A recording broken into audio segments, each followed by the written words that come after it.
గర్భాశయానికి సంబంధించిన శస్త్రచికిత్సకు ముందు మృతురాలి కుటుంబ సభ్యులకు చికిత్స వివరాలు పూర్తిగా వివరించి వారి సమ్మతి తీసుకున్న తర్వాతే ఆపరేషన్ నిర్వహించినట్లు మౌర్య హాస్పిటల్కు చెందిన డాక్టర్ ప్రవీణ్ కుమార్ మీడియాకు తెలిపారు. శస్త్రచికిత్స అనంతరం రాత్రి సమయంలో ఆరోగ్య పరిస్థితి విషమించి ఆమె మృతి చెందినట్లు చెప్పారు.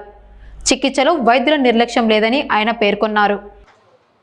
నిన్న మధ్యాహ్నం మా దగ్గరికి కురువ పావని అనే పేషెంట్ అడ్మిషన్కి వచ్చారు. దేనికోసం అంటే కళాసౌందర్య మేడం గారు అడ్మిట్ చేశారు. దేనికోసం అంటే తను ఇంతకుముందే ఎక్కడో ఫీమేల్ ఫీటిసైడ్ అనేమో చేయించుకొని అబార్షన్ చేయించుకొని బయట ఎక్కడో చేయించుకొని వచ్చారు. వస్తే వాళ్ళని స్కానింగ్ చేస్తే దాంట్లో లోపల ఇంకా చిన్న బేబీవి ఎముకలు ఉన్నాయి అనేది బయటపడింది. సో అవి తీయడానికి మా దగ్గర ఇన్స్ట్రుమెంట్స్ ఉన్నాయని హిస్ట్రోస్కోపీ గైడెడ్ తీయాలి అనేసి మేడం ఇక్కడ అడ్మిట్ చేయడం జరిగింది. సో అది అడ్మిట్ చేసేటప్పుడు దానికి ఆపరేషన్కి ముందే మేము కాంప్లికేషన్స్ అన్నీ వాళ్ళ భర్తకి వాళ్ళ తల్లిదండ్రులకి క్లియర్గా వీడియో కౌన్సిలింగ్ కూడా తీసుకున్నాం. ఒక్కోసారి గుండె ఆగిపోయే ప్రమాదం ఉంటుంది, మీరు ఒప్పుకుంటేనే ఆపరేషన్కి మేము తీసుకెళ్తాము అని చెప్తే వాళ్ళు ఏదేమైనా కానీ చేయండి సార్ అని చెప్పడం ద్వారా మేము తీసుకోవడం జరిగింది. తీసుకొని ఆపరేషన్ చేసిన తర్వాత చేసే సమయంలో లాస్ట్లో చివరిగా ఆపరేషన్ అయిపోయే టైంలో అవి బోన్స్ పిక్యూల్స్ తీయంగానే ఎంబాలిజం అంటాం, పల్మనరీ థ్రాంబో ఎంబాలిజం అంటాం. అంటే ఇక్కడ నుంచి రక్తం గడ్డపోయి ఒక్కోసారి ఊపిరితిత్తులకి గుండెకి అడ్డుపడే ప్రమాదం ఉంటుంది. అది మేము ఆపరేషన్కి ముందు వాళ్ళకి క్లియర్గా వీడియో కౌన్సిలింగ్ తీసుకున్నాము. ఆపరేషన్ అప్పుడు కూడా జరిగింది. అది అప్పుడు కార్డియాక్ అరెస్ట్ అయితే రివైవ్ చేసి ఐసీయూలో పెట్టి ట్రీట్మెంట్ కూడా ఇవ్వడం జరిగింది. రాత్రి 2:45కి మళ్ళీ కార్డియాక్ అరెస్ట్ వచ్చింది. మళ్ళీ అప్పుడు అరెస్ట్ అయిన తర్వాత రివైవ్ కాలేదు పేషెంట్. సో వీ డిక్లేర్డ్, రాత్రే డిక్లేర్ చేసాము.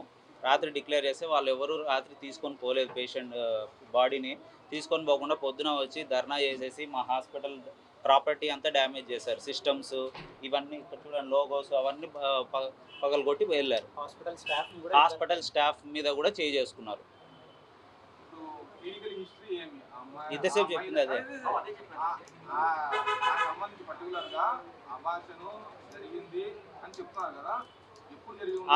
అది వాళ్ళకే తెలియాలా?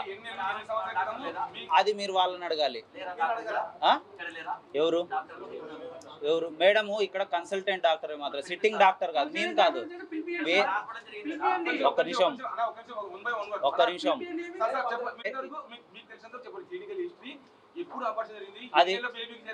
అది తెలియదు.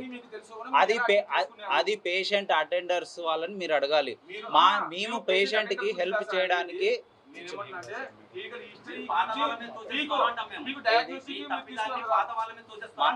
ఏం తప్పిదమైతే పోలీస్ కేసు పెట్టుకోమనండి. కోర్టు డిసైడ్ చేయాలి ఎవరు తప్పు అనేది. ఎవరు తప్పు చేశారు అనేది కోర్టు డిసైడ్ చేయాలి. ప్రజలు డిసైడ్ చేయరు. ఇది క్రిమినల్లీ అంటే క్రిమినల్గా ఇది చేయకూడదు, ఇది పనిషబుల్. ఇది మీరు చేర్చుకోము, మీరు ఎక్కడ చేర్చుకున్నారో అక్కడికే వెళ్ళండి అని చెప్పి మీరు ఎందుకు సజెస్ట్ చేయరు? మీరు ఎందుకు చేర్చుకున్నారు? ఏ డాక్టర్ కూడా పేషెంట్ వచ్చినప్పుడు తనకి ఏ విధంగా హెల్ప్ చేయాలని చేస్తారు. మేము కాదు ఇక్కడ క్రిమినల్ అబార్షన్ చేసింది, వేరే చోట ఎక్కడో చేస్తారు. వాళ్ళని అడగాల మీరు, మమ్మల్ని కాదు. కండిషన్ బాగాలేనప్పుడు వచ్చినప్పుడు మీరు ఎలా చేర్చుకున్నారు? మీరేమో రాసుకున్నారా మీ పరిస్థితి ఇది అని చెప్పి? మీరు అన్ని క్లియర్ గా వీడియో కౌన్సిలింగ్ కూడా చెప్పడం జరిగింది. ఎవరు కట్టారు? చెప్పేది నండి. వాళ్ళు ఇద్దరు పిల్లల్ని తీసుకొని వచ్చి మానవతా దృక్పథంతో చేయండి అన్నందుకు ఆలోచిస్తున్నాం అంతే. మేము అంతకు సెటిల్మెంట్ ఇంకా కాలేదు. చూడండి,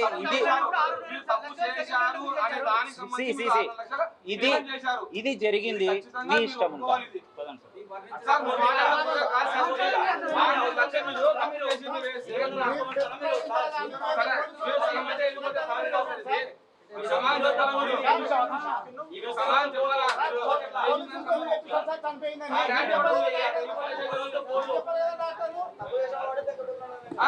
డబ్బులు ఇచ్చేసి